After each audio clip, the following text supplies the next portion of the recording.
ना इस लोक में और ना परलोक में। ये भगवान बोल रहे हैं, यहां किसी के संशय की अब कोई गुंजाइश नहीं।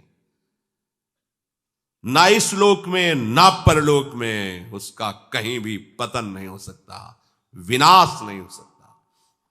ना मूत्र विनाशस्तस्य, कोई सामर्थ्य ऐसी नहीं रखता। ये बहुत आनंद की बात है।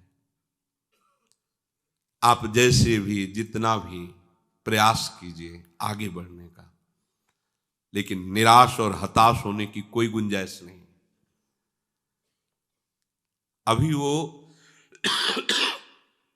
त्याग और तपस्या की चरम अवस्था को नहीं प्राप्त है, शुरुआत है भजन का। देवर्षि नारद जी ने भी श्रीमद् भागवत में कहा है कि जो सब धर्मों का त्याग करके एकमात्र श्री भगवान के आश्रित हो गया और भजन प्रारंभ किया है, अभी भजन परिपक्व अवस्था को नहीं पहुंचा और वो गिर जाता है, पतित हो जाता है, तो उसका कोई भी पतन करने में समर्थ नहीं, क्योंकि भगवान है, रक्षा करते हैं। उसकी दुर्गति नहीं होगी, वो ऐसे संयोग को प्राप्त होता चला जाएगा जो बड़े बड़े पुण्यात्माओं को भी नहीं मिलता। अभी भजन प्रारंभ किया केवल बस, और भ्रष्ट हो गया, उसकी वो गति होगी जो बड़े बड़े पुण्यात्माओं की भी नहीं होती। जो भगवद आश्रय लिए हुए है, नामे भक्ता प्रणश्यति, नाश नहीं। एक बार बोला आपने राधा, एक बार जीवन में, चाहे जिस भाव से बोला, और जब आप मरोगे तो वही यमराज स्वरूप है, वही धर्मराज स्वरूप है। धर्मराज बड़ा शांत गंभीर स्वरूप, महान वैष्णव, और यमराज बड़ा ही विकराल रूप, पापियों के लिए यम है और धर्मात्माओं के लिए धर्मराज है। उनके रजिस्टर में जितना सब कुछ भरा हुआ है, एक राधा नाम बोला, राधा, अब सामर्थ्य नहीं है उनकी कि एक नाम का हिसाब कर सके, क्योंकि महान वैष्णवाचार्य हैं। वो भी द्वादश वैष्णवों में महाभागवत में श्री धर्मराज जी भी आते हैं। वो प्रभु के नाम की महिमा को जानते हैं। एक बार तुम्हारे जीवन में यदि नाम लिख गया है, किसने बोला था या सुना था, तो दुर्गति शब्द तो खत्म हो गया तुम्हारे जीवन का, विश्वास कर लो। ये दुर्गति शब्द नहीं रहेगा। एक नाम, बस सबसे बड़ी बात है कि इस पर विश्वास की आवश्यकता है। बिन विश्वास भगति नहीं, ते बिन द्रवहि न राम, राम कृपा बिनु सपने जीवन लह विश्राम। एक बार,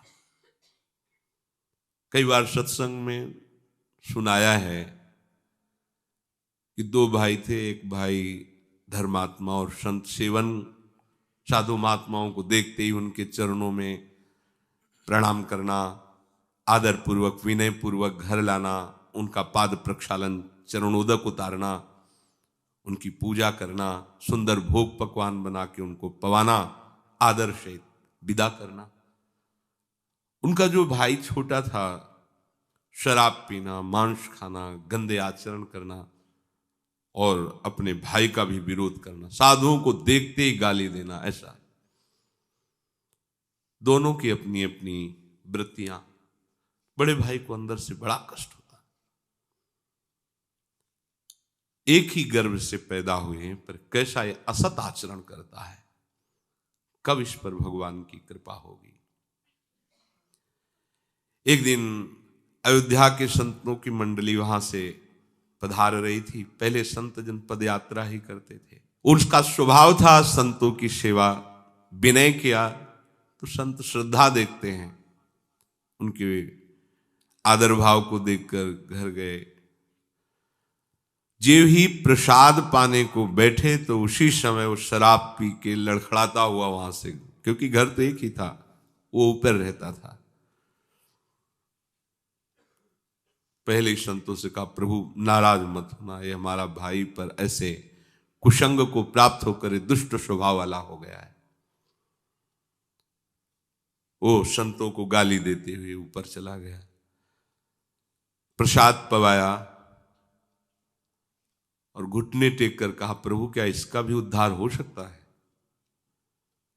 तो उनमें जो मुखिया थे संतों में, उन्होंने कहा आप चिंता मत करो, भगवान के नाम में बड़ी सामर्थ है। अभी अभी हम उपाय कर देते हैं जिससे इसकी दुर्गति नहीं होगी। संतों से कहा तुम इनके घर से बाहर निकलो, तो शंख घंटा नाद करते हुए निकले। उसको कमरे में पता चला शंख घंटा नाद से कि संत जन गए, तो अपने भाई को गाली देने के लिए कमरे से जे ही बाहर निकला तो जो मुखिया संत थे वो खड़े ही थे, वो बाल ब्रह्मचारी उठा पटक दिया उसको, और नशे में ही था, छाती में चढ़ के बैठ के बोले बोल राम राम, नहीं बोलेगा तो जान से मार देंगे, बोल राम राम। बोल नहीं बोलेगा, वो गर्दन था, बोल। उसने सोचा कि बोल देने से प्राण बच जाएंगे, इतना तगड़ा बाबा जी ऊपर बैठा है, ज्यादा देर बैठा रहा तो फिर तो राम राम बड़े ऐसे ही उपहास पूर्व या अश्रद्धा पूर्व राम राम उठ के बोले बेटा इसकी कीमत कभी मत लेना। अरे बोले चल कीमत मत चलो अब वो तो जानता ही नहीं ना प्रभु के नाम और प्रभु के भक्तों को। नीचे उतर के आए, उन्होंने कहा विश्वास करना मेरी बात का, अब इसकी दुर्गति नहीं हो सकती। कुछ समय बाद उसको कैंसर हुआ, शरीर में भयानक पीड़ाएं, शरीर पूरा हुआ, यमपुरी में पहुंचा। यमराज जी ने पूरा हिसाब वो तो सेकंड के कम हिस्से में देख लेते हैं। अब ये तो सीधे नहीं कि जाओ रो में डालो, क्योंकि 2 बार नाम लिया। उनका भाई तुम्हारा पूरा हिसाब जो है नर्क वाला है, बस एक मंगलमय कार्य हुआ। संत के द्वारा प्रेरित होकर 2 बार तुमने राम राम कहा, बोलो तुम इसका क्या सुख चाहते हो, जो चाहोगे तुम्हें प्राप्त हो जाएगा, फिर तुम्हें ये नरक भोगना पड़ेगा जो पाप कर्म किए हैं। संत की वाणी अमोघ होती है। उस समय भी उसकी स्मृति में आया कि बेटा इसकी कभी कीमत मत लेना। ओ, बच गए, नहीं तो पहले हिसाब अगर मिलता तो हम समझ ही नहीं पाते। पहले तो हिसाब ना, तो मुझे पता तो होना चाहिए कि इसके बदले में क्या दे सकते हैं आप, नाम के बदले में आप हमें क्या दे सकते हैं। भाई कीमत तो हमें पता हो तब हम हां बोले। हमें पता ही नहीं इसकी कीमत क्या है, इसका सुख क्या है। हाँ, पर इसकी कीमत हम तो नहीं बता सकते हैं। त्रिभुवनपति देवराज इंद्र हैं, ध्यान किया देवराज इंद्र तत्काल आए। कैसे धर्मराज जी? बोले समस्या है, ये पापी है, पूरे जीवन अत्याचार दुराचार करता रहा, संत से प्रेरित होकर 2 बार राम राम बोला। अब ये कह रहा है कि इसकी कीमत क्या है, क्योंकि इसका फल देना पड़ेगा। प्रभु के नाम का फल, ये तो हमारी सामर्थ्य नहीं कि हम इसका। सृष्टि विधाता भगवान ब्रह्मा जी, तो उनको तो बुला नहीं सकते क्योंकि परमेष्ठी पद में इनको जाना पड़ेगा, वो बड़े पद के हैं। धर्मराज जी देवराज जी ब्रह्मलोक पहुंचे। बीच की बात की जब कहा उनसे कि जीवात्मा से चलो साथ, कहां? बोले हम लोग तो निर्णय नहीं कर पा रहे, ब्रह्मा जी करेंगे। तो बोला ऐसे थोड़ी जाएंगे, वो बहुत चतुर था। उनका पालकी लाओ, उस पर बैठ के जाएंगे। उसकी पालकी में एक तरफ देवराज इंद्र, एक तरफ धर्मराज। बोले जितने तुम्हारे भयावने दूत है ना, ये हमारे सामने भी नहीं आने चाहिए। शासन कर रहा है, 2 बार नाम सब। ब्रह्मा जी ने कहा कौन सी लीला हो रही है भाई, कौन सा महाभागवत आ रहा है इतने सम्मान से? बोले प्रभु महाभागवत नहीं, महापापी है, 2 बार ये संत के कहने से राम राम बोला है। आप पितामह हैं, संपूर्ण सृष्टि के विधाता हैं, क्या फल इसको दिया जाए? क्योंकि सारे फलों का लेखा जोखा आपके हाथ में प्रभु, इसको 2 बार राम राम कहने का क्या फल? दाढ़ी खुजलाने लगे ब्रह्मा जी की। क्या भगवान का नाम है होश में, ऐसे थोड़ी फाइनल में बोल सकते हो आप, होश में प्रमाणित। तो उन्होंने कहा देखो हम तो सृष्टि रचना और इसमें सब लगे रहते हैं, महादेव जी ध्यानस्थ रहते हैं नाम में, वो नाम की महिमा जानते हैं, उनके पास चलते हैं। ब्रह्मा जी, देवराज इंद्र, धर्मराज वहां हो, भगवान शिव, परम वैष्णवाचार्य महान आइए आइए। कैसे आगमन हुआ कैलाश में? प्रभु समस्या है ऐसा ऐसा। बोले पहली बात तो एक ही शब्द में हम कहते हैं कि नाम की महिमा तो पूर्ण रूप से हम भी नहीं जानते, कुछ महत्व देखा है। जैसे रा कह के हलाहल विष और माँ कह के, या गले में कोई चीज रोकी थोड़ी जाती। गला एक ऐसी जगह है, जरा सा भी कुछ चला जाए खो खो खो खो से, जब तक वो निकल नहीं जाएगी तब तक वो, देखो ना किसी पूरा विष जो समुद्र मंथन से निकला, रा और मां आज भी गले में विराजमान है, और नीलकंठ से भगवान का नाम संबोधन किया जाता है उसी के कारण। बड़ी महिमा नाम की वर्णन की, पर बोले पूर्ण रूप से क्या नाम का फल है? असमर्थ है महादेव जी ने। अभी तो पूरे त्रिभुवन के बड़े बड़े अधिकारी महापुरुष जन हैं, भगवान की महिमा के सब ज्ञाता हैं, इनसे बड़ा कौन हो सकता है? अब हुआ कि आखिर निर्णय क्या किया जाए कि क्या है भगवान के नाम का फल? तो भगवान से पूछ लिया जाए, चलो साकेतपुरी। जैसे भगवान नारायण हरि लक्ष्मी जी के साथ वैकुंठ में विहार करते हैं अपने दिव्य पार्षदों के साथ, ऐसे ही भगवान रघुनाथ जी सिया जी के साथ अपने परिकर के साथ साकेत बिहारी हैं। देखो इस पापात्मा जीव को वहां किनके साथ जा रहा है?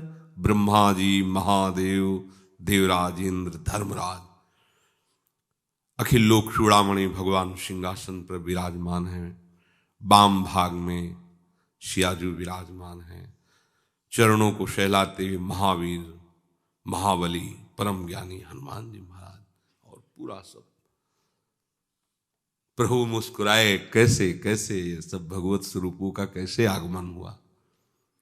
बोले प्रभु बड़ी समस्या है, इसको आप ही समाधान कर सकते हो। ये जीवन भर आपकी आज्ञा का उल्लंघन करने वाला जीव है, शास्त्र विरुद्ध आचरण, पापात्मा। संत से प्रेरित होकर 2 बार आपका नाम लिया है, इसका क्या फल हो सकता है? क्योंकि हम सब असमर्थ हैं कि इसके फल का ठीक निर्णय कर सकें। भगवान ने कहा उठा के हमारे पास लाओ, तो गोद में बैठा ला, दुलार करते हुए कहा कि कोई कितना भी बड़ा तपस्वी या साधन संपन्न हो, ऐसी स्थिति को नहीं प्राप्त होता, वो अपनी गति को प्राप्त होता है। पर इसने संत के द्वारा 2 बार नाम, तो नाम का क्या फल है ये तो पूर्ण रूप से हम भी नहीं कह सकते, पर उसका महत्व क्या है तुम देख लो कि हमारा साधन भजन करके पदों पर पहुंचा जा सकता है, लेकिन हमारी गोद में केवल नाम का प्रभाव आप महापुरुषों के साथ यहां तक आया, अभी हमारे ही धाम में रहेगा। इसके बाद नाम की क्या कीमत है, क्या महिमा है, ये तो हम भी नहीं कह सकते। कहां कहां लगी नाम बड़ाई, और राम न सके नाम। ये पक्का है, आपने जो भगवान नाम लेना शुरू किया तो नाश शब्द तो आपके जीवन से गया। जो नाना प्रकार की दुर्गतियां हैं, विश्वास करो नहीं होगी, दुर्गति नहीं हो सकती। भगवान कह रहे हैं नैवेह नामुत्र विनाशस्तस्य विद्यते, नहीं उसका विनाश नहीं हो सकता। फिर होगा क्या? दुर्गति तो नहीं होगी। भगवान कहते हैं कि उसने निश्चय किया है ना, मैं भगवत मार्ग में चलूंगा, बस इस निश्चय के कारण उसका कभी भी नाश नहीं हो सकता, दुर्गति नहीं हो सकती। मैं भगवत मार्ग में चलूंगा, अब चल नहीं पा रहा, लड़खड़ा रहा है, गिर भी पड़ता है, राहत न प्रभु चित चूक किए की, करत सुरत शैबार ही की। प्रभु बाहरी बात नहीं देखते हैं, हृदय की बात को। हम चलना चाहते हैं पर चल नहीं पाते, यह हमारी असमर्थता है, पर हम पाना चाहते हैं। इस बात को प्रभु केवल जानते हैं, दूसरा नहीं। दूसरे तो सद्गुणों के महत्व को जानते हैं, उसको नजर में जच जाए तो तुम महात्मा हो, नजर से फेल हो जाए तो चाहे जितने बड़े महात्मा हो तुम। प्रभु आंतरिक विषय को देखते, ये मेरे मार्ग में चलना चाहता है, पूर्वाभ्यासवश मेरी माया की प्रबलतावश ये आगे नहीं बढ़ पा रहा है, नाश नहीं होगा, पतन शब्द नहीं उसके जीवन में होगा, न में भक्ता प्रणश्यति। जैसे महाराज भगवान ऋषभदेव जी के पुत्र भरत जी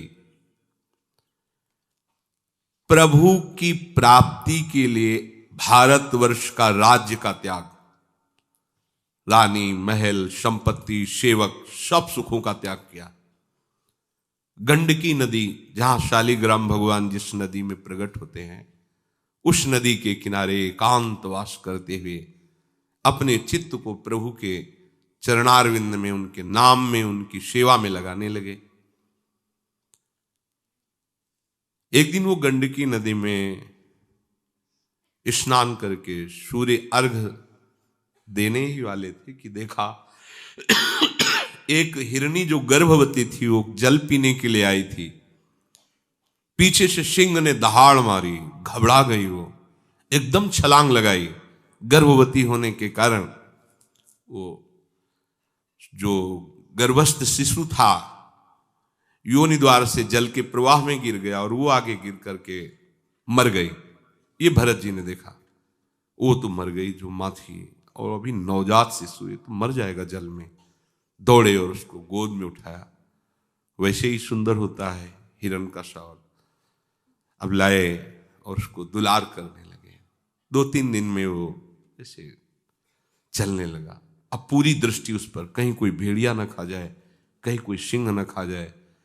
नहीं नहीं, ये मेरी शरण में है, इसका कोई नहीं है। अब उसको गोद में ले हुए कुमल कुमल घास लेके उसको पवाते हैं। ये कोई गलत कार्य नहीं किया इन्होंने, ऐसा ही करना चाहिए। कोई भी भक्त हृदय धर्मात्मा वो ऐसा कैसे देख सकता है कि वो जीव मर रहा है और हम उसे जाने दें। जहां तक हो सके हमें प्रयास करना है उसके दुख दूर को, उसको बचाने का, उसको सुख देने का, पर बराबर नहीं, उस पर आसक्त नहीं हो जाना। इसलिए सेवा करनी है पर ममता नहीं, निर्ममो निरहंकारा, अहंकार नहीं कि मेरे द्वारा इसका भरण पोषण होता है। सेवा करनी पर उसे ममता नहीं रखनी, ये परमार्थ के साधन की कसौटी है। सेवा करनी पर ममता नहीं रखनी, गलत हो गया यहां।